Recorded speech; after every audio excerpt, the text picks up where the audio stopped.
সকলকে আসসালামু আলাইকুম ওয়া রাহমাতুল্লাহি ওয়া বারাকাতুহু। আপনারা সবাই ভালো আছেন? আরেকটু জোরে বলি আলহামদুলিল্লাহ। আজকে আমাদেরকে আল্লাহ পাক এখানে আসার এবং বসার সুযোগ করে দিয়েছেন এই শীতের মাঝে। এইজন্য মহান রাব্বুল আলামিনের দরবারে শুকরিয়া জ্ঞাপন করে আমরা সকলে সমস্বরে পড়ি আলহামদুলিল্লাহ। আরো জোরে বলি আলহামদুলিল্লাহ। বন্ধুরা আমার, আজকে এখানে আমরা এসেছি কোরআন এবং হাদিস থেকে আলোচনা শোনার জন্য। ঠিক কিনা বলেন? কোরআন এবং হাদিসের আলোচনা হবে, আমরা শুনব। কবুল করার মালিক কে? জোরে বলেন কে? রব্বুল আলামিন। আজকে এই মাহফিল 14তম বার্ষিক ওয়াজ ও দোয়ার মাহফিল। মরহুম ইদ্রিস দরবেশ সাহেব, যিনি আমাদের মাঝ থেকে 14 বছর আগে বিদায় নিয়েছেন, আল্লাহ পাক ওনাকে জান্নাত নসিব করুন, সকলে পড়ি আমিন। বন্ধুরা, আজকের এই মাহফিল এটা একটা হালকা জিনিস নয়। এই মাহফিলে আসার এবং বসার সুযোগ আল্লাহ সবাইকে করে দেন না, ঠিক কিনা বলেন?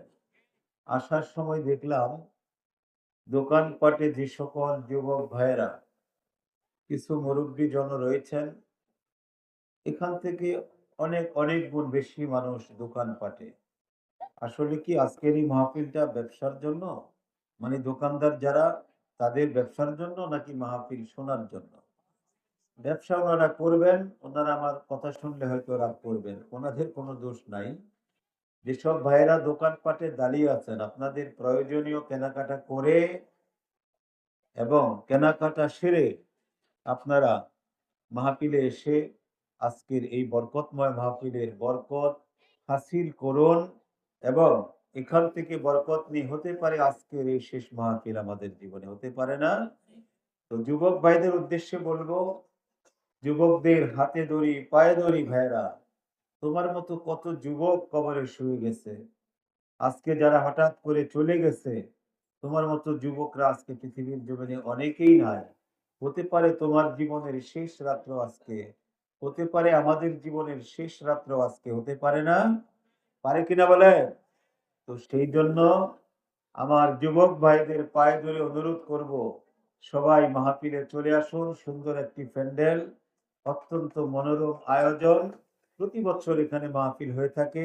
আল্লাহ পাক এই মাহফিলটিকে কিয়ামত পর্যন্ত কবুল করুন, সকলে পড়ি আমিন। আরো যদি বলি আমিন। বন্ধুরা আমার, আজকে আমরা এখানে সমবেত হয়েছি নবীজির শানে। আজকের এই মাহফিল আল্লাহ পাকের কোরআন, কোরআনে পাক থেকে আজকে আলোচনা হবে, হবে কিনা বলেন? তো যেই নবীকে আল্লাহ পাঠিয়েছেন আমাদের নবী করে, আপনাদের বিশ্বাস হয়? আমাদের নবী আখিরি জামানার নবী, শেষ নবী এবং সর্বশেষ নবী, যিনি নবী হিসেবে প্রথম আল্লাহ যাকে সৃষ্টি করেছেন, আবার নবী হিসেবে সর্বশেষ তাকে আল্লাহ দুনিয়ার জমিনে পাঠিয়েছেন। জোরে বলি আলহামদুলিল্লাহ। নবীজি বলছেন, আনা খাতামুন নবীন লা নবিয়্যা বাদি। আমি শেষ নবী, আমার পরে আর কোন নবী আল্লাহর জমিনে আসবে না, কিয়ামত পর্যন্ত আসবে না, এখনো নাই। কিয়ামত পর্যন্ত কোন নবী আল্লাহর জমিনে আসবে না। তো বন্ধুরা, সেই নবীর মাহফিল, জোরে বলি আলহামদুলিল্লাহ। আজকে নবীজিকে সৃষ্টি না করলে কিছুই সৃষ্টি হতো না, হতো কিনা বলেন? আল্লাহর নবী, আখিরি জামানার নবী, শ্রেষ্ঠ নবী, কেমন নবী ছিলেন? যেই নবী পৃথিবীর জমিনে যখন আগমন করেছেন, মায়ের গর্ভে এসেছেন, মা জননী গর্ভে ধারণ করেছেন। যখন মায়ের গর্ভে 6 মাস বয়স হলো, তখন পৃথিবী থেকে তার বাবা বিদায় নিয়ে চলে গেছেন। হযরতে আমিনা নবীজির আম্মা যান তিনি বলেন, আমি এমন সন্তান আমার পেটে ধারণ করেছি, যেই সন্তান দুনিয়ার জমিনে আগমন করার আগে প্রত্যেকটা মা পৃথিবীতে সন্তান যখন গর্ভে আসে, মা জননী বমি বমি ভাব হয় কিনা বলেন? সিমটম দেখা যায়।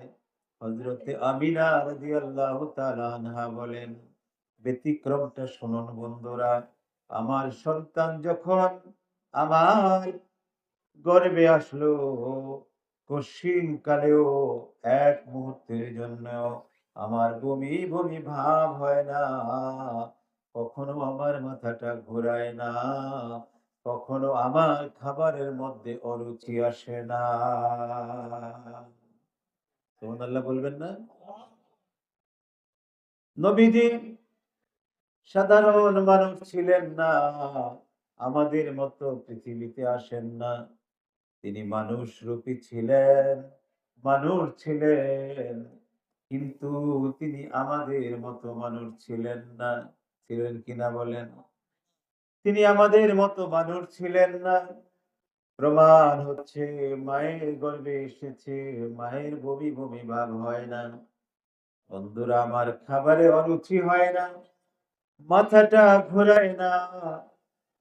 নবীজির মা হযরতে আমিনা রাদিয়াল্লাহু তাআলা আনহা বলেন, আমার সন্তান যখন আমার গর্ভে ৬ মাস হলে, ৭ মাস হলে সমস্ত দুনিয়ার সমগ্র পৃথিবীর মায়েদের শারীরিক কাঠামোর পরিবর্তন ঘটে যায় কিনা বলেন?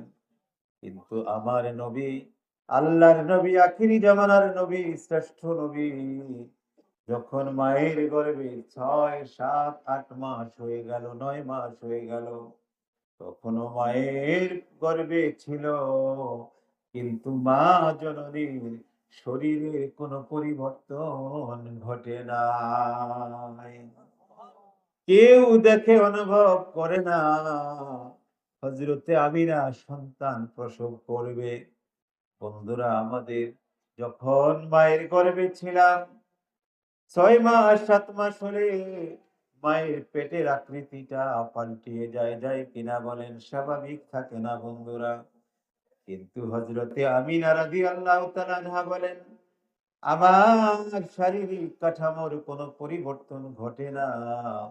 আমার যেমন ছিল আগে, ৯ মাস যখন হলো আমার সন্তান আমার পেটে, আমার শরীরের বিন্দু মাত্র পরিবর্তন ঘটে না।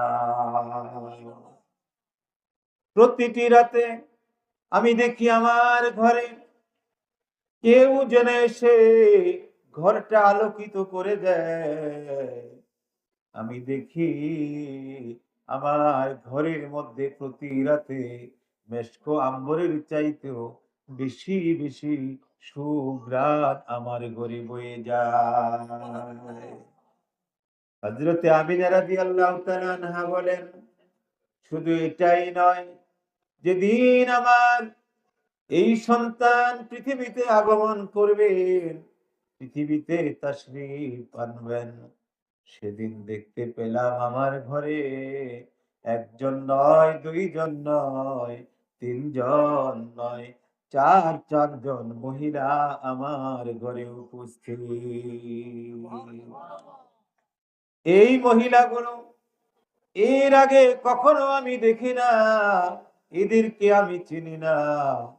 এরা আমার প্রতিবেশী কোনো মহিলা না, আমার কোনো আত্মীয় স্বজন না, আমার কোনো পরিচিত মহিলা না। একজন মহিলা, যার হাতের মধ্যে একটা স্বর্ণের পেয়ালা রয়েছে, ওই পেয়ালাটা হাতে করে মহিলা আমার ঘরে প্রবেশ করেছে। আরেকজন মহিলা তার পিছু পিছু ঢুকলেন। দেখলাম মহিলার হাতে একটা গ্লাস, একটা ফ্রিজ, সেটাও স্বর্ণের। একটা গ্লাস, একটা ফ্রিজ হাতে করে একজন মহিলা ঢুকলেন। আরেকজন মহিলা ঢুকলো, দেখলাম মহিলার হাতে একটা রুমাল। যখন মহিলাটা আমার ঘরে ঢুকলো, মনে হচ্ছে পুরোটা ঘর মেশকো আম্বর দিয়ে যেন ভরিয়ে দেয়া হয়েছে। আমি হতবাক হয়ে গেলাম, ভয় পেলাম। ৪ নম্বর মহিলা আমার ঘরে ঢুকলো। ওই মহিলার হাতে একটা বদনা, বদনা ভরা পানি। সেই বদনাটা হচ্ছে স্বর্ণের তৈরি। মহিলা আমার ঘরে ঢুকলো, জান্নাতি পোশাক ৪ জন মহিলার পরনে। আমি ভয় পেয়ে গেলাম, এরা কারা? আমার ঘরটা আলোকিত হয়ে গেল। দুনিয়ার কোনো ধাত্রী, দুনিয়ার কোনো দায় আমার ঘরে ডাকা হয় না। এরা কারা? আমি জানতে চাইলাম, আপনারা কারা? আপনাদেরকে তো এর আগে আর কখনো আমি দেখি না, আপনাদের কাউকে চিনি না, আপনাদের পরিচয়টুকু জানতে চাই। আর একটু জোরে বলবেন না সুবহানাল্লাহ? বন্ধুরা আমার, ৪ জন মহিলা পরিচয় দিল। ১ নম্বর মহিলা বলল, আমি সেই মহিলা যাকে দুনিয়ার জমিনে আল্লাহ পাক জান্নাতে সৃষ্টি করেছেন প্রথম মহিলা হিসেবে। জান্নাতে সৃষ্টি করে আমাকে একজন নবীর সঙ্গে বিয়ে দেওয়া হয়েছে। আমাকে নবীর স্ত্রী হিসেবে স্বীকৃতি দেওয়া হয়েছে। আমার বিবাহটা দুনিয়ার কোনো মানুষ পড়ায় না। আমার বিয়ে স্বয়ং আল্লাহ রাব্বুল আলামিন আরশে মুআল্লা থেকে পড়িয়েছে। বন্ধুরা আমার, আমাদের আজকের এই মাহফিলের সম্মানিত সভাপতি, আপনাদের এই গ্রামের কৃতি সন্তান, বিশিষ্ট সামাজিক ব্যক্তিত্ব, রাজনৈতিক ব্যক্তিত্ব, বিশিষ্ট ব্যবসায়ী, আমাদের প্রিয় ভাই জনাব আব্দুল হাই বকাউল সাহেব উপস্থিত হয়েছেন। সকলে পড়ি মারহাবা। আরেকটু জোরে বলি না মারহাবা। তার সঙ্গে উপস্থিত হয়েছেন আমাদের ৪ নং কালোচ্চ দক্ষিণ ইউনিয়নের গর্ব, আমাদের সকলের অহংকার, আমাদের দুইবারের নির্বাচিত চেয়ারম্যান, আমার অত্যন্ত স্নেহের ছোট ভাই জনাব গোলাম মোস্তফা স্বপন, আপনারা যাকে চেনেন, আমার সেই প্রিয় ছোট ভাই, আপনাদের শ্রদ্ধাভাজন আমার স্নেহের ছোট ভাই উপস্থিত হয়েছেন। সকলে পড়ি মারহাবা। আপনাদের গ্রামের আরেক কৃতি সন্তান জনাব আমার ভাতিজা, অত্যন্ত কাছের মানুষ, জনাব জাহাঙ্গীর আলম, আমি তাকে মঞ্চে আসার জন্য অনুরোধ করব। আপনারা খুশি না বেজার? জোরে বলেন, খুশি না বেজার? বন্ধুরা আমার, আজকে ভালো ভালো মানুষরা আপনাদের এই মাহফিলে এসেছেন, আসন অলঙ্কৃত করেছেন, বসেছেন। আল্লাহ পাক ওনাদেরকে নেক হায়াত দান করুন, জীবনের অভিষ্ট লক্ষ্যে পৌঁছে দিক। আল্লাহ যেন সেই তৌফিক দান করে। সকলে পড়ি আমিন। আরো জোরে বলি আল্লাহুম্মা আমিন। আপনারা আল্লাহুম্মা আমিন বলতে কষ্ট হয়? কষ্ট হয় ভাইরা? তাহলে একটু জোরে বলি না, আমিন বললে খুশি হয় কে? জোরে বলেন কে?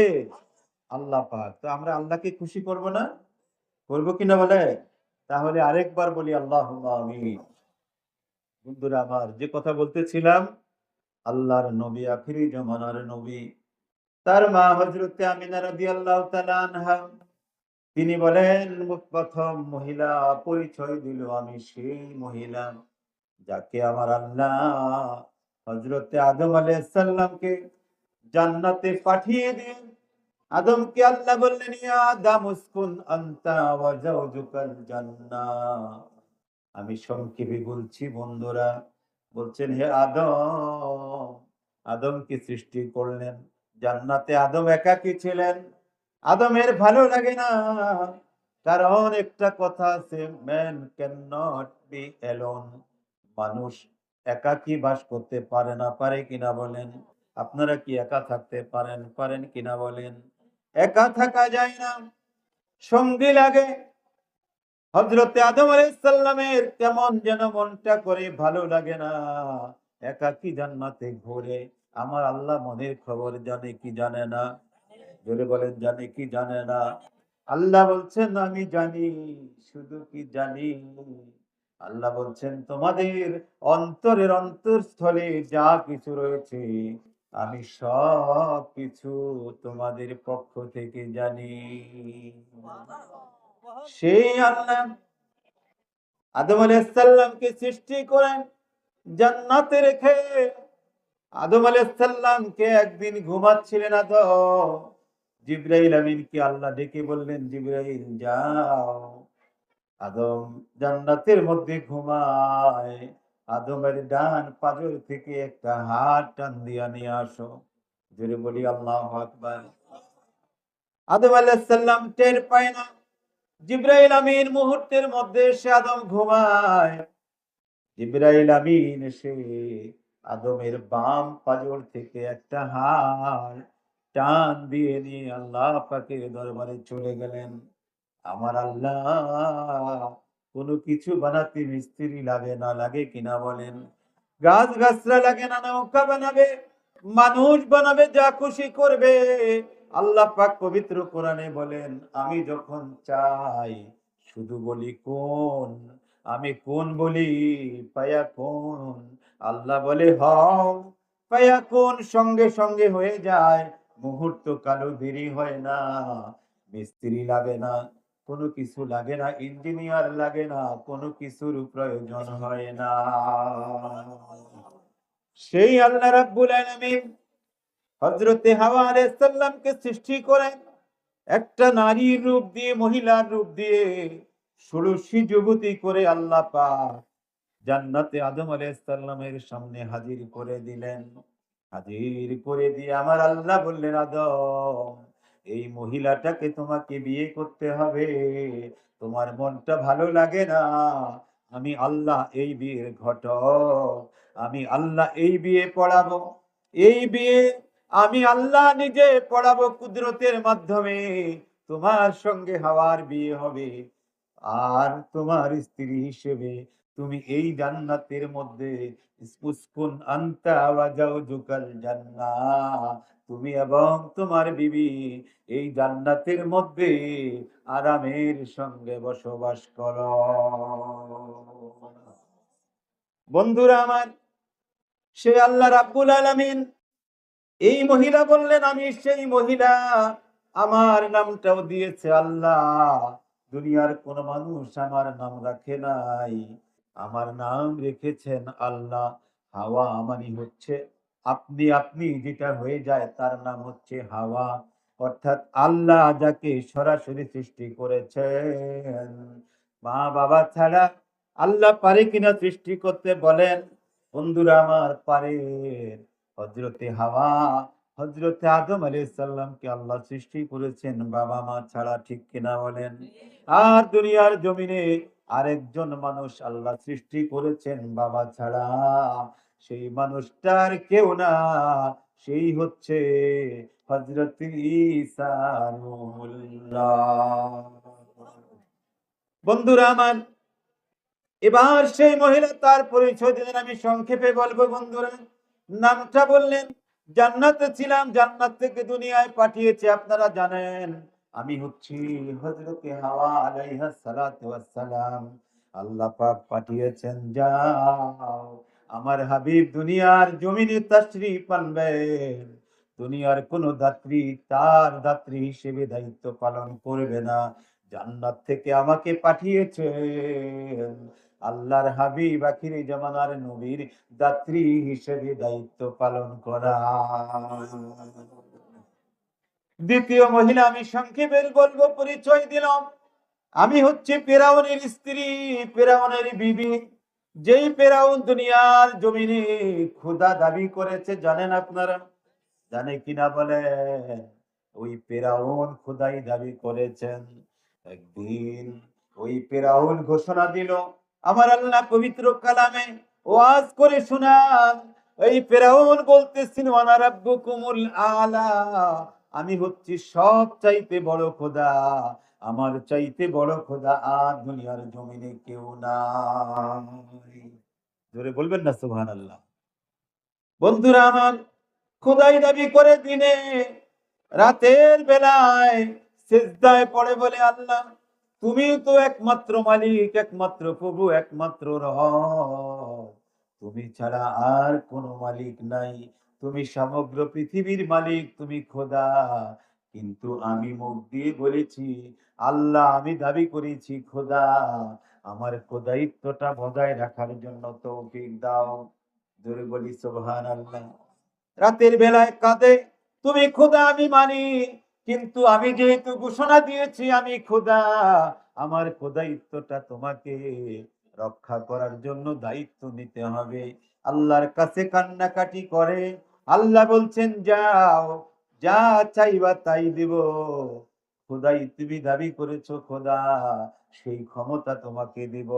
কিতাবে পাওয়া যায় দুনিয়ার জমিনে ফেরাউনের ৭টা স্বর্ণের পাহাড় আল্লাহ দিয়েছেন। ৭টা স্বর্ণের পাহাড়ের মালিক ছিল সেই ফেরাউন।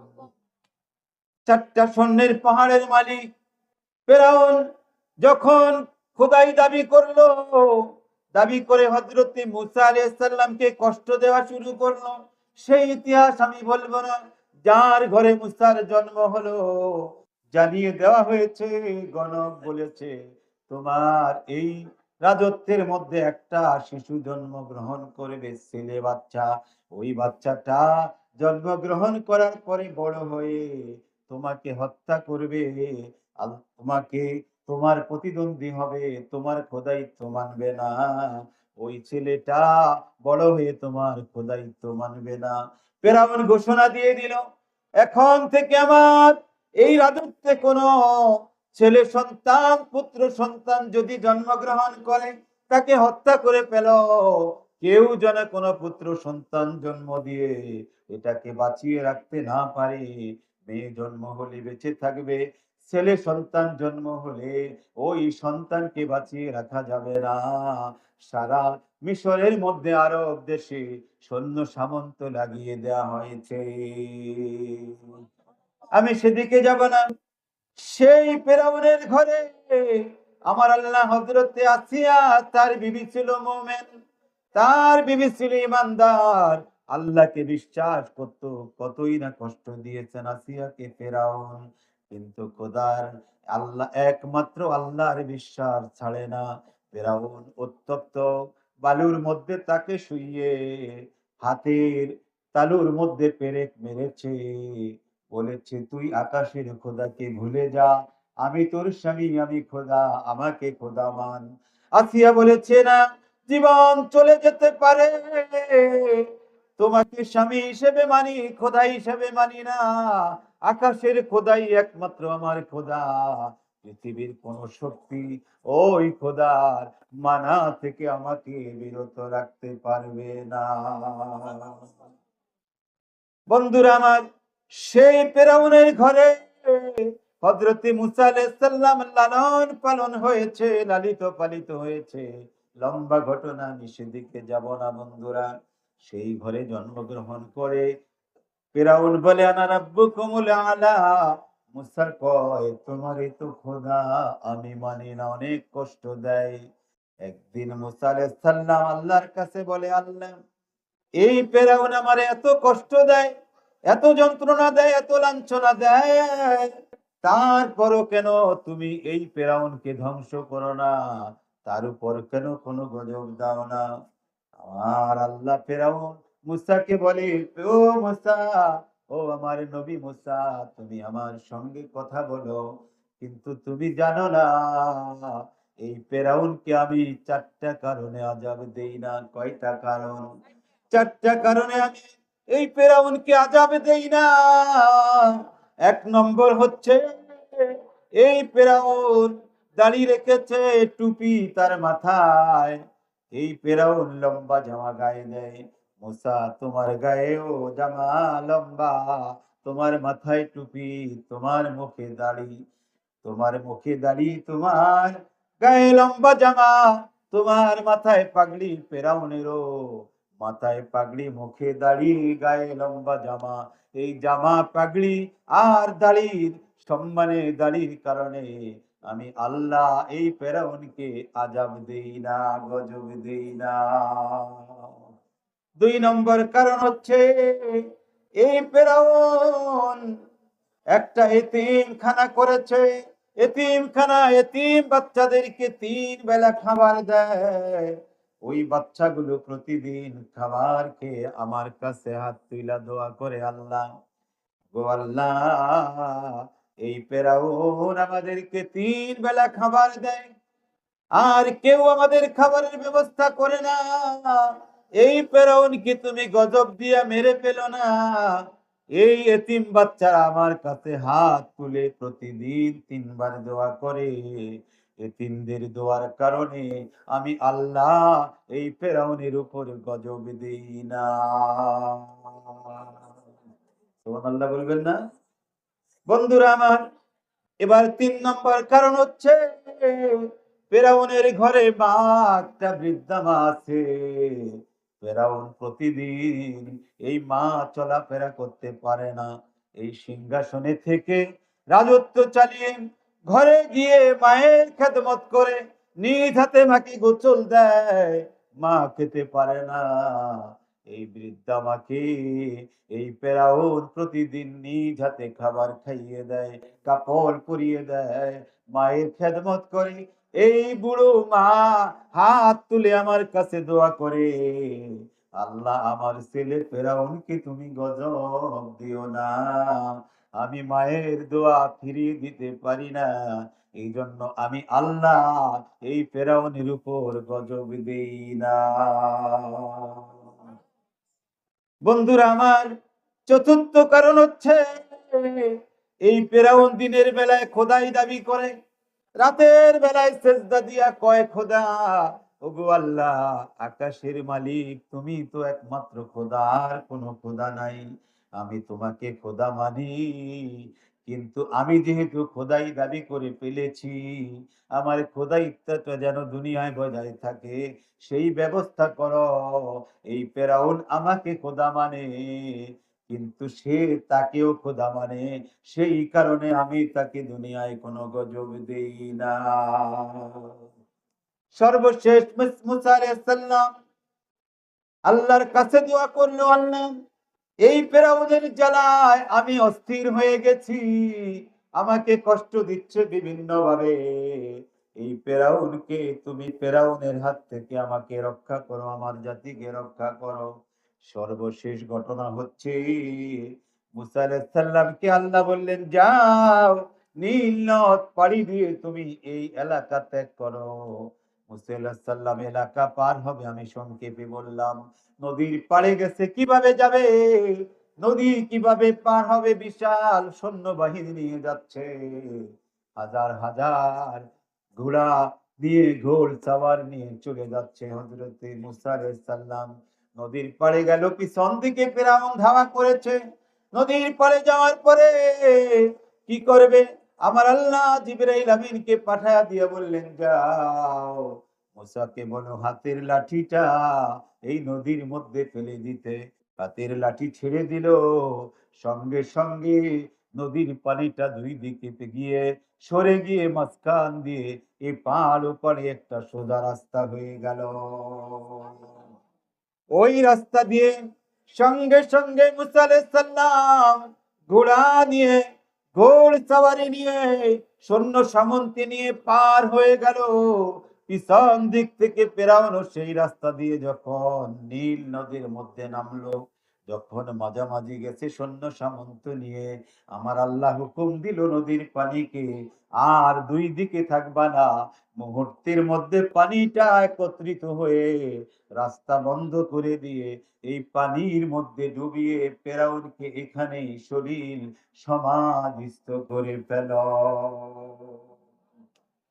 দ্বিতীয় মহিলা বলল, আমি হচ্ছে সেই ফেরাউনের স্ত্রী, আমার নাম হচ্ছে আসিয়া, আমার বসবাস হচ্ছে জান্নাতে, জান্নাত থেকে আল্লাহ পাক আমাকে পাঠিয়েছেন, যাও দুনিয়ার কোন মহিলা আমার বন্ধু আমার হাবিবের দাত্রী হবে না। দাত্রী হিসেবে আমার আল্লাহ আমাকে আপনার ঘরে পাঠিয়েছেন। মনে আছে? কার ঘরে? কার ঘরে?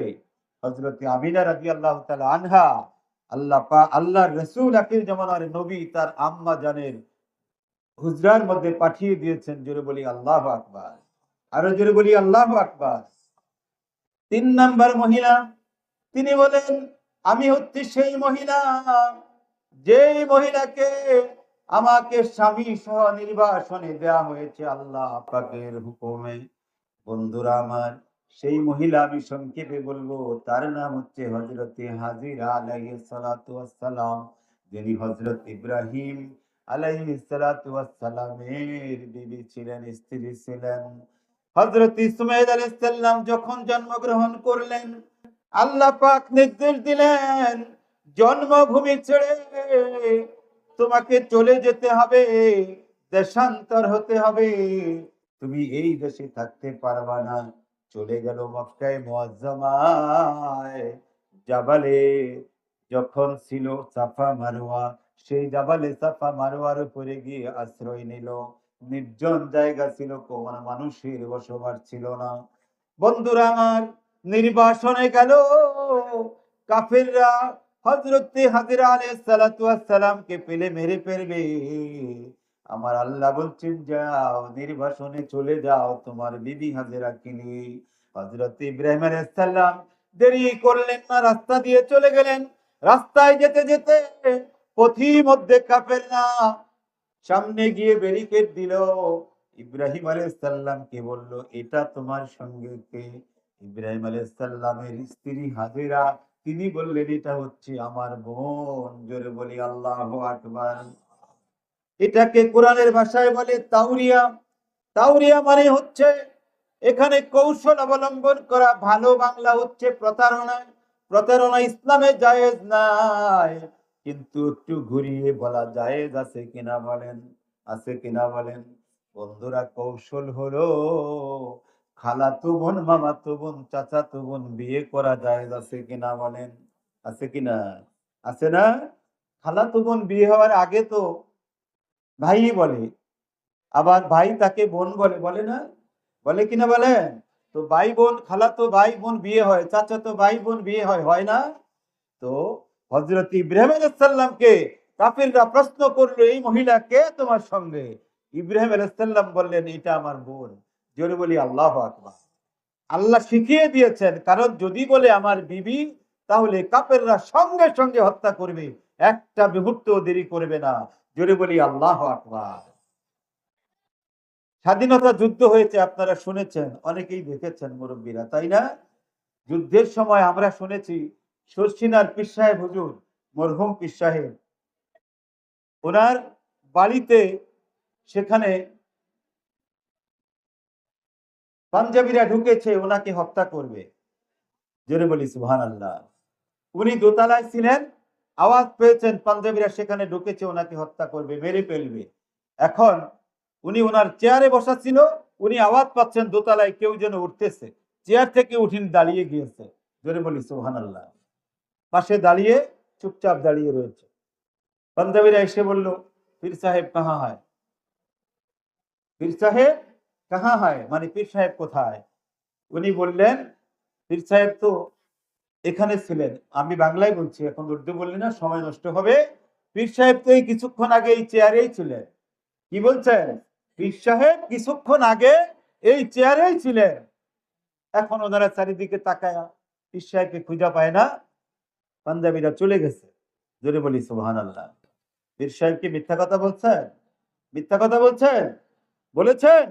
কি আপনাদের সন্দেহ হয়? জোরে বলেন। উনি তো মিথ্যা কথা বলেন না, উনি বলছেন পীর সাহেব কিছুক্ষণ আগে এই চেয়ারে ছিলেন। উনি তো বলেন না পীর সাহেব এখানে নাই, বলছেন, তাহলে মিথ্যা কথা হতো। উনি বলেছেন কিছুক্ষণ আগে এই চেয়ারে ছিলেন। এখন ওরা মনে করছে, সৈন্যরা মনে করছে পীর সাহেব ছিল, এখন তো নাই, তারা দৌড়ে পুড়া বাড়ি খুঁজে খুঁজে চলে গেছে। বলবেন না সুবহানাল্লাহ? বলবেন না সুবহানাল্লাহ? এটাই হচ্ছে কৌশল। যেমন আমার নবী, আখিরি জামানার নবী, আল্লাহর নবী, একদিন রাস্তা দিয়ে হেঁটে যাচ্ছেন, মরুভূমি দিয়ে হেঁটে যাচ্ছেন, হেঁটে যাচ্ছেন তো যাচ্ছেন, হঠাৎ করে আল্লাহর নবী দেখলেন একটা সাপ দৌড়ে আল্লাহর নবীর দিকে দৌড়ে আসতেছেন। জোরে বলি আল্লাহু আকবার। নবীজির সঙ্গে গাছ নবীজির সঙ্গে মাছ, নবীজির সঙ্গে সূর্য চন্দ্র সবাই কথা বলতেন, এমনকি মৃত পাথর কণা পর্যন্ত নবীজির সঙ্গে কথা বলতেন। এজন্য বলা হয় সাতিশ শাজারু নাতাকাল হাজারু শুকাল কামারু বিইশারাতিহি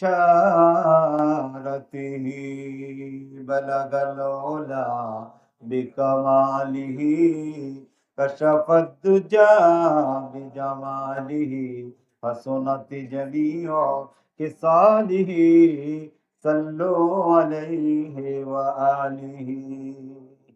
বন্ধুরা, এখানে বলা হয়েছে নাতাকাল হাজার, পাথর নবীজির সঙ্গে কথা বলতেন।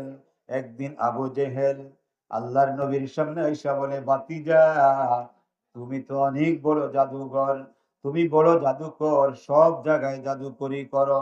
আজকে আমি তোমাকে বলবো, একটা কথা বলবো, যদি তুমি বলতে পারো তাহলে তোমার উপর আমি ঈমান আনবো। আল্লাহর নবী আখির জামানার নবী বললেন, ইয়া চাচা বলেন। আবু জেহেল এক মুষ্টি পাথর আগে থেকেই নিয়ে এসেছে, হাতে করে, নবীজি দেখে নাই। আবু জেহেল বলল, বাতিজা মুহাম্মদ, বলেন সাল্লাল্লাহু আলাইহি ওয়াসাল্লাম, বলো তো আমার হাতের মুঠির মধ্যে কি আছে। আগে তো আল্লাহর নবী দেখে না, নবীজি জানে না হাতের মুঠির মধ্যে কি আছেন। এবার আল্লাহর নবী বললেন, আপনি জানতে চান? বলল, হ্যাঁ, যদি তুমি বলতে পারো আমার হাতের মুঠোর মধ্যে কি আছে, তাহলে আজকে তোমার প্রতি, তোমার দিনের প্রতি ঈমান আনবো। জোরে বলি আল্লাহু আকবার। আল্লাহর নবী একটু চুপসে গেলেন, চুপ রইলেন। সঙ্গে সঙ্গে জিবরাইল এসে বলল, ইয়া রাসূলুল্লাহ, আপনি ঘাবড়াবেন না। আবু জেহেল তো শোনে না জিবরাইল কি বলে, শোনে কে? কে শোনে? নবীজি শোনেন। এবার জিবরাইল আমিন বললেন, ইয়া রাসূলুল্লাহ, গো আখিরি জামানার নবী, আপনি নিজে বলবেন না আবু জেহেলের হাতে কি আছে, আপনি হাতের মধ্যে যা আছে আপনি বলুন, সে জিনিসটাই বলে দিবে সে কে। জোরে বলি আল্লাহু আকবার। এবার আল্লাহর নবী বললেন, চাচা, আপনার হাতের মধ্যে কি আছে আমি বলবো কেন? আমি বলবো না। আমি না বলে যদি আপনার হাতে যা আছে ওরাই যদি স্বীকৃতি দেয়, তারা কারা, আপনি মানবেন কিনা? বলল, হ্যাঁ মানবো। ওই হাতের মুষ্টির মধ্যে পাথরের জবান খুলে গিয়েছে, পাথর স্বীকৃতি দিচ্ছে, জবান খুলে বলতেছেন, লা ইলাহা ইল্লাল্লাহু মুহাম্মাদুর রাসূলুল্লাহ সাল্লাল্লাহু আলাইহি ওয়াসাল্লাম। যখন পাথর নবুয়তের সাক্ষ্য দিল, আল্লাহ পাকের সাক্ষ্য দিল, এক আল্লাহর সাক্ষ্য দিল, আবু জেহেল এত হতবাগা, সঙ্গে সঙ্গে হাতের মুষ্টি থেকে পাথরগুলোকে ফেলে দিয়েছে। আর বলতেছে, বাতিজা, তুমি এই পাথরের মধ্যেও জাদু লাগিয়ে দিয়েছ, তোমার চাইতে বড় জাদুকর এই পৃথিবীতে আর কেউ না। জোরে বলবেন না সুবহানাল্লাহ। আবু জেহেল মানে না, ভাগ্যে নাই বন্ধুরা আমার, সেই নবী পৃথিবীতে আসবেন।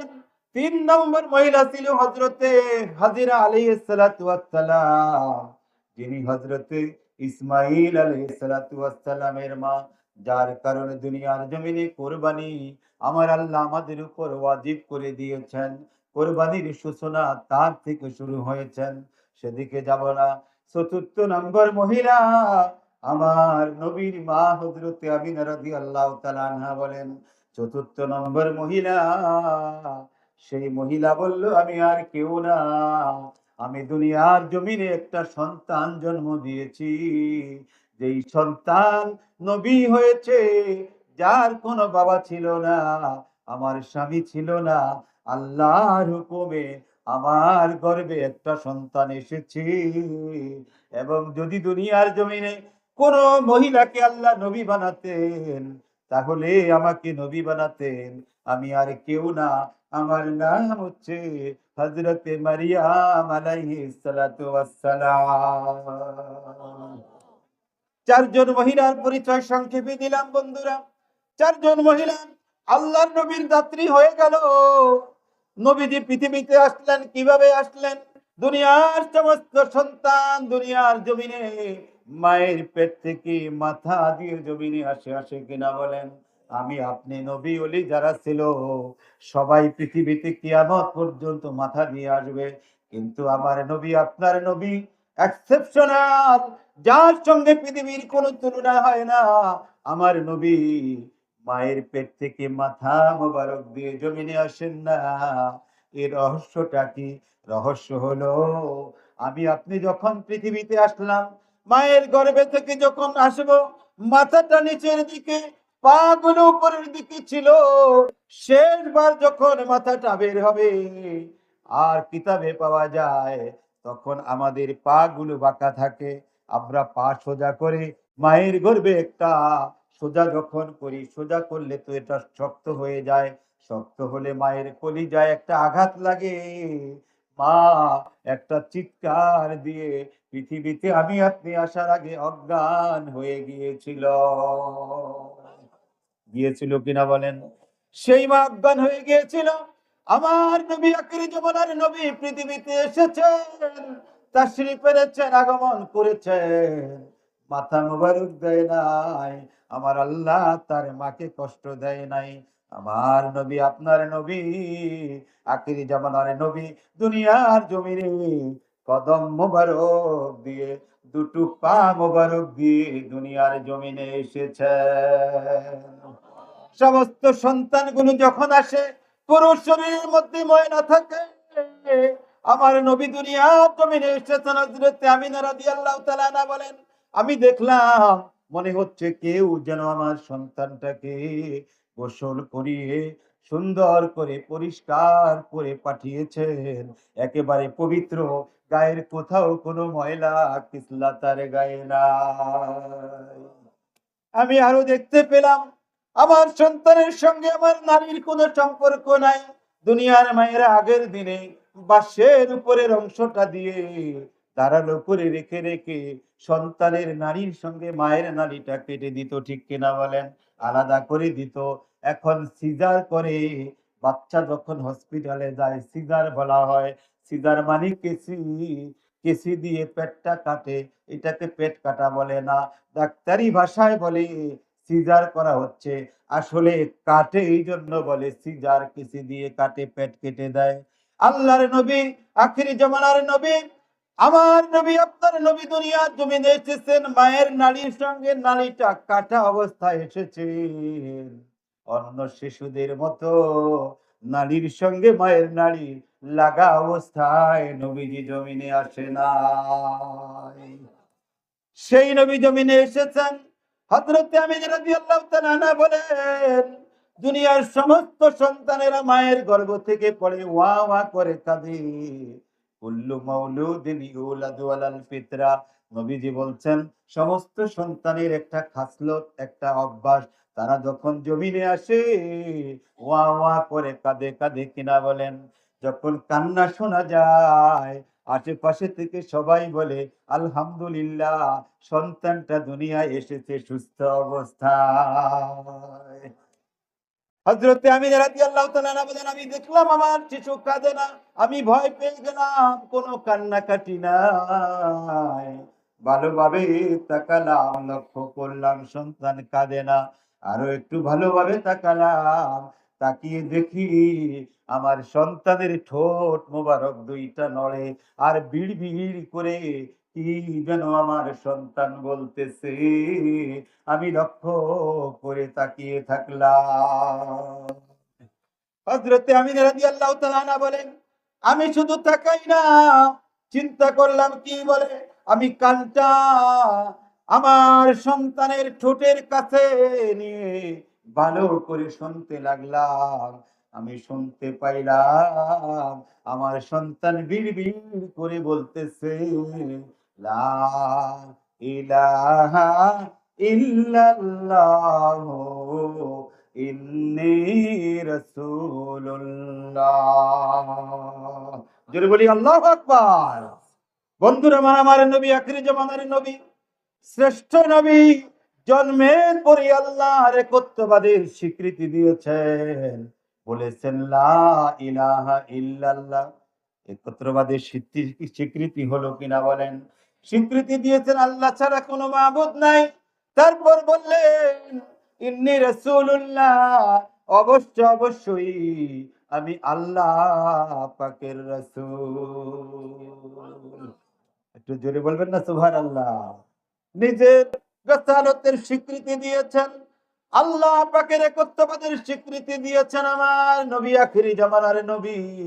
সেই নবী পৃথিবীতে এসেই বললেন লা ইলাহা ইল্লাল্লাহু ইন্নী রাসূলুল্লাহ। জোরে বলি আল্লাহু আকবার। আরো জোরে বলি আল্লাহু আকবার। বন্ধুরা আমার, সেই নবী স্বীকৃতি দিয়েছেন। হযরতে আমিনা রাদিয়াল্লাহু তাআলা আনহা বলেন, আমি দেখলাম আমার শিশু চিত হয়ে নাই, উপুড় হয়ে রয়েছে। বন্ধুরা, এখানেই তো রহস্য। আল্লাহর নবীর সতর যেটাকে বলা হয়, লজ্জাস্থান বলা হয়, চিত হয়ে নাই। আল্লাহর নবী মায়ের গর্ভ থেকে পড়েই উপুড় হয়ে রয়েছেন। এটার মধ্যে রহস্য হচ্ছেন, মুহাদ্দিসিনে কেরাম বলেছেন, এটার রহস্য হচ্ছে আল্লাহর নবী তার গোপনাঙ্গ সতর দুনিয়ার জমিনের কাউকে দেখায় নাই। তিনি উপর হয়ে রয়েছেন। আমি আরো দেখতে পেলাম আমার সন্তানের গায়ে পোশাক। কোথা থেকে পোশাক আসলো আমি জানি না, জান্নাতি পোশাক। আমার আল্লাহ পৃথিবীতে আগমনের মুহূর্তে আমার আল্লাহ তার বন্ধুর জান্নাতি পোশাক পরিয়ে দিয়েছে। জোরে বলবেন না সুবহানাল্লাহ।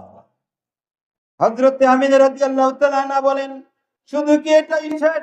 আমি আকাশের দিকে তাকাই, দেখতে পাই আমার সন্তান যখন এভাবে হাত নাড়াচাড়া করে, দোলনার মধ্যে বাচ্চারা হাত নাড়ায় কিনা বলেন, পা নাড়ায় কিনা বলেন, আমি দেখতে পাই আকাশের ওই যে সূর্যটা আমার সন্তানের হাত নড়ে, পা নড়ে, এইভাবে নড়াচড়া করে। আমি দেখতে পেলাম আকাশের সূর্যটা মনে হচ্ছে আমার সন্তানের সঙ্গে খেলাধুলা করতেছে। আমি দেখি আমার সন্তানের হাত যেদিকে যায় সূর্যটাও সেদিকে যায়, আমার সন্তানের হাত বায়ে যায় সূর্যটাও বায়ে যায়। আমার সন্তান যখন হাসে মনে হচ্ছে সূর্যটাও খিলখিল করে হাসতেছে। বন্ধুরা আমার, রাতের বেলায় যখন চন্দ্র আকাশে উদিত হয়, আকাশের চাঁদের মধ্যে যখন হযরতে আমিনা রাদিয়াল্লাহু তাআলা আনহা বলেন, আমার সন্তানটাকে কোলে করে আমি যখন রাখি, মনে হয় আকাশের চাঁদ আমার সন্তানের মাথার উপরে এসে আলো দিচ্ছে। আর আমার সন্তান যখন হাত পা নাড়ি, সঙ্গে সঙ্গে চন্দ্র যেন হেলে দুলে আমার সন্তানের সঙ্গে খেলাধুলা করছে। আল্লাহ পাক বলছেন তার হাবিব কেমন মর্যাদা দিয়েছেন। দুনিয়ার কোন বন্ধুর সাথে আল্লাহর নবীর খেলাধুলা করতে হয় না। দুনিয়ায় কোনো খেলনা আল্লাহর নবীর জন্য প্রয়োজন হয় না। আমার আল্লাহ চন্দ্র সূর্যকে দিয়ে আমার আল্লাহ তার হাবিবের সঙ্গে খেলাধুলার ব্যবস্থা করে দিয়েছেন। সেই নবী আখিরি জামানার নবী, জিন্দা নবী, কেমন নবী ছিলেন যেই নবী পৃথিবীতে আসার মুহূর্তে এই সুন্দর সুন্দর ঘটনাগুলো আমরা জানলাম, ঠিক কিনা বলেন? বন্ধুরা আমার, ভালো লাগে না খারাপ লাগে? ভালো লাগে না খারাপ লাগে? সেই নবীকে আমাদের মানতে হবে। কেমন মানতে হবে? যেই নবী দুনিয়ার জমিনে এসে আমাদেরকে ভুলে না। বন্ধুরা আমার, একদিন রাত্রিবেলা ঈশার নামাজের পরে সমস্ত সাহাবায়ে কেরাম ঈশার নামাজে মসজিদে নববীতে চলে আসলো। ঈশার নামাজের জামাত শুরু হবে। আল্লাহর নবী আখিরি জামানার নবী জামাতে আসছেন না, তাকে খুঁজে পাওয়া যাচ্ছে না। আল্লাহর নবী আসেন নাই। হযরত ওমর বললেন, আবু বকর আপনি তো আমাদের সকলের মুরুব্বি, বয়সে বড়। আপনি সবার আগে ইসলাম গ্রহণ করেছেন এবং বৃদ্ধকালে বয়সকালে আপনি ইসলাম গ্রহণ করেছেন, দ্বীনের দাওয়াত নিয়েছেন। আবু বকর আপনি আজকে নামাজ পড়াবেন। সকলে মনে করেছে নবীজি দ্বীনের দাওয়াত দিতে কোথাও গিয়েছেন। হয়তো একটু পরেই চলে আসবেন, নামাজের সময় হয়ে গিয়েছে। আবু বকর রাদিয়াল্লাহু তাআলা আনহু ইমামতি করলেন। নামাজ শেষ হয়ে গেল। নামাজ শেষে সকলে মিলে আল্লাহর নবীকে খোঁজা শুরু করলেন। নবীজি তো এখনো আসেন না, এত রাত্রে তো নবীজি করেন না। হযরতে আবু বকর, হযরতে ওমর, হযরতে আলী, হযরতে ওসমান, অন্যান্য সাহাবায়ে কেরাম হুজরা মুবারকের মধ্যে গিয়ে নবীদের বিবিদের হুজরায় গিয়ে আল্লাহর নবীকে খুঁজতেছিলেন। কোন হুজরায় নবীজি নাই।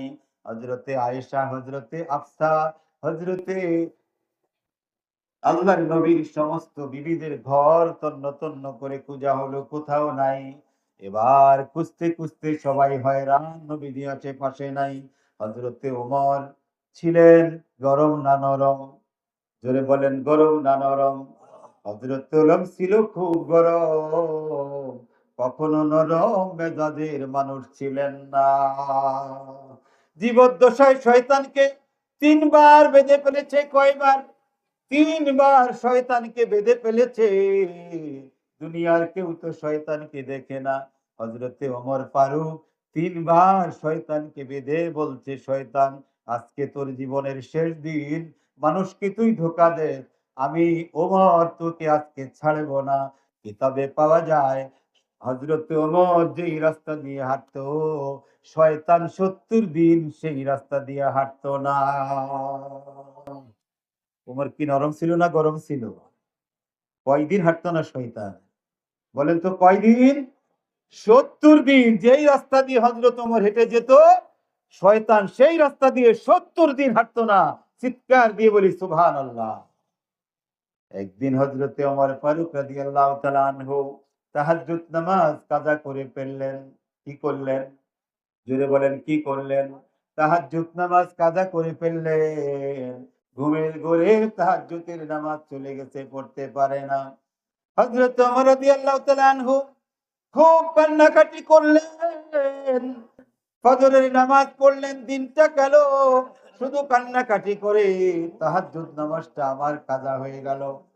পরদিন আল্লাহর নবীর প্রিয় সাহাবী হযরতে ওমর ফারুক, খোলাফায়ে রাশেদার অন্যতম খলিফা, ঘুমিয়ে আছেন। গভীর রাতে এখনো তাহাজ্জুদ নামাজের সময় হয় না। কে যেন এসে ঘরের দরজা নক করে বলতেছে, ওমর, ডেকে ডেকে বলছে, ওমর উঠো, তাহাজ্জুদ নামাজের সময় হয়েছে, তাহাজ্জুদ নামাজ পড়ো, তাহাজ্জুদ নামাজের সময় হয়েছে, উঠো, তাহাজ্জুদ নামাজ পড়ো। সুবহানাল্লাহ বলেন না? হযরত ওমর কণ্ঠটা বুঝতে পারলেন না, কে ডাকতেছে আওয়াজটা বুঝলেন না। আবার আশ্চর্য হয়ে গেলেন, কেউ তো আমাকে তাহাজ্জুদ নামাজের জন্য ডাকে না, আজকে কে ডাকতেছে? হযরত ওমর ঘুম থেকে উঠে সে দরজাটা খুলে বলল, দাঁড়াও ভাই, কে তুমি আমাকে তাহাজ্জুদ নামাজের জন্য ডাকো? চিৎকার দিয়ে বলেন সুবহানাল্লাহ। আরো জোরে বলি সুবহানাল্লাহ। বন্ধুরা আমার, হযরত ওমর বলল, তোমাকে তো চিনতে পারলাম না, তুমি কে? আর কেনই বা এত রাতে আমাকে ঘুম থেকে জাগাচ্ছ তাহাজ্জুদ নামাজ পড়ার জন্য? ওই মানুষটা বলল, আমি আর কেউ না, আমি মানুষের সূরত ধরে এসেছি, আমি হচ্ছি শয়তান। ওমর তোমাকে নামাজের জন্য, তাহাজ্জুদ নামাজের জন্য জাগিয়ে দেব, সেজন্য আমি এই দরজায় দাঁড়িয়েছি। হযরত ওমর অবাক হয়ে বলল, তোমার কাজ তো নামাজে ডেকে দেওয়া নয়, নামাজ থেকে ভুলিয়ে রাখা, ধোঁকা দিয়ে যেন মানুষ নামাজ না পড়ে সেই কাজটাই তো তুমি করবা। কিন্তু সেটা না করে তুমি আমাকে কেন আজকে এই তাহাজ্জুদ নামাজের জন্য জাগিয়ে দিচ্ছ বলতে হবে। এই কথা বলে খপ করে তার হাতটা ধরে ফেলল, বলল কথা না বলে যেতে পারবা না, জবাব দিতে হবে, কেন আমাকে জাগাইলা? প্রশ্ন আসে কিনা বলেন? শয়তান বলে, সাধে সাধে কি তোমাকে জাগাচ্ছি, এমনি তো জাগাই না। কই কেন জাগাইছো বলো? কয়, ওমর, জীবনে একটা সুযোগ পাইছিলাম, কাল রাতে তোকে আমি হাত পা টিপে টিপে ঘুমিয়ে রেখেছিলাম, ঘুমের ঘরে তোর তাহাজ্জুদ নামাজ কাদা হয়ে গেল। তোমার কাদা হওয়ার পরে তুমি ফজরের আগ পর্যন্ত এমন কান্নাকাটি করেছো, কেন ফজরের নামাজ কাদা হলো?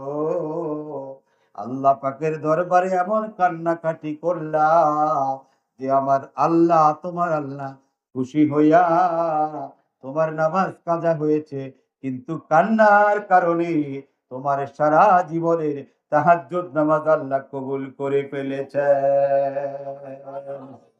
শয়তান জানে কি জানে না? জানে কি জানে না? সব জানে শয়তান। বন্ধুরা আমার, এজন্য আজকে ভাবলাম যদি আবার আজকেও তাহাজ্জুদ নামাজ কাজা হয়, তাহলে কত জনমের নামাজ যেন তোমার কান্নার পরে কবুল হয়ে যায়। এজন্য তেলি তুমি কান্নাকাটি করো, বেশি বেশি কবুল হবে। অতএব তোমার কান্না যেন না হয়, আমি নামাজ কাজা না করায়া নামাজ পড়ায়া দিলাম। এই জন্য এক ওয়াক্ত নামাজ পড়লে শুধু এক ওয়াক্ত তাহাজ্জুদ নামাজের সওয়াব পাইবা, কান্নাকাটি করলে আবার সারা জীবনের নামাজের সওয়াব পাইবা। আমি শয়তানের কাজ হলো সওয়াব যেন কম হয়, গুনাহ হয় সেই কাজ করা, সওয়াব বেশি হবে সেই কাজ আমি শয়তান করতে পারি না। এজন্য জাগায়া দিলাম। হযরত ওমর আশ্চর্য হয়ে গেল। কিতাবে পাওয়া যায় হযরত ওমর শয়তানকে ছেড়ে দিয়ে বলল, যাও চলে যাও, আজকের জন্য ছেড়ে দিলাম, তোমাকে আজকে আমি ছেড়ে দিয়েছি। জোরে বলবেন না সুবহানাল্লাহ? তাহলে সেই ওমরকে শয়তানও ভয় পেত, পেত কিনা বলেন? আর শয়তান যদি আমাকে আপনাকে কোনো ইবাদত থেকে বিরত রাখতে পারে, লাভটা কার? লাভটা কার? জোরে বলেন কার? শয়তানের লাভ বেশি। অতএব আমরা বেশি বেশি ইবাদত করব, নবীজির স্মরণে আমরা আমাদের জীবন উৎসর্গ করব। যেই নবী পৃথিবীতে না আসলে পৃথিবী সৃষ্টি হতো না। লাউলা কালামা খালাকতুল আফলাক, হে নবী, আমি যদি আপনাকে সৃষ্টি না করতাম তাহলে পৃথিবী সৃষ্টি করতাম না। জোরে বলি আলহামদুলিল্লাহ, জোরে বলি আল্লাহু আকবার। আচ্ছা, বন্ধুরা আমার, আমি আর আমার আলোচনা বাড়াবো না, লম্বা আলোচনা ছিল, কিন্তু সময়ের অভাবে যেহেতু আমার পরবর্তী বক্তা আলোচক তিনি স্টেজে বসে রয়েছেন, এভাবে বসিয়ে রাখাটা আদবের খেলাপ হয়। আপনাদের সামনে আমি আবারও হয়তো কোনোদিন হাজির হয়ে যাব যদি আল্লাহ পাক তৌফিক দান করেন। আল্লাহ যেন অসমাপ্ত আলোচনা সমাপ্ত করার তৌফিক দেন। সকলে পড়ি আমিন। আরো জোরে বলি আমিন। আজকে আমরা শিখলাম নবী পাকের শান এবং মানকে ধরে রাখতে হবে। যার অন্তরে নবীর প্রেম নাই, নবীর শান নাই, নবীর মান নাই, তার কোনো ঈমান নাই। লিমান লা ঈমান লিমান লা মুহাব্বাতা লা, নবীর মহব্বত যার অন্তরে নাই তার কোনো ঈমান নাই। আছে কিনা বলেন? ঈমান আছে? ঈমান থাকবে না। অতএব এটা দিয়ে কি বুঝালাম? শুধু মহব্বত নয়, নবীর আদর্শে আমাদের জীবনটা গড়তে হবে। নবীর মহব্বত যদি থাকে, নবীজির মহব্বতের কারণে আমরা আমাদের জীবনটাকে নবীজির সুন্নতকে আঁকড়ে ধরে জীবনটাকে গড়তে পারবো। আল্লাহ রাব্বুল আলামিন, আল্লাহ পাক আমাদেরকে নবীজির আদর্শে আদর্শিত হয়ে আমাদের জীবনকে গড়তে পারি সেই তৌফিক দান করুক। সকলে পড়ি আমিন। আরো জোরে বলি আমিন। আরো জোরে বলি আমিন। আল্লাহুম্মা আমিন। ওয়া আখিরু দাওয়ানা আনিল হামদুলিল্লাহি রাব্বিল আলামিন ওয়া মা আলাইনা ইল্লাল বালাগ। আসসালামু আলাইকুম ওয়া রাহমাতুল্লাহি ওয়া বারাকাতুহু।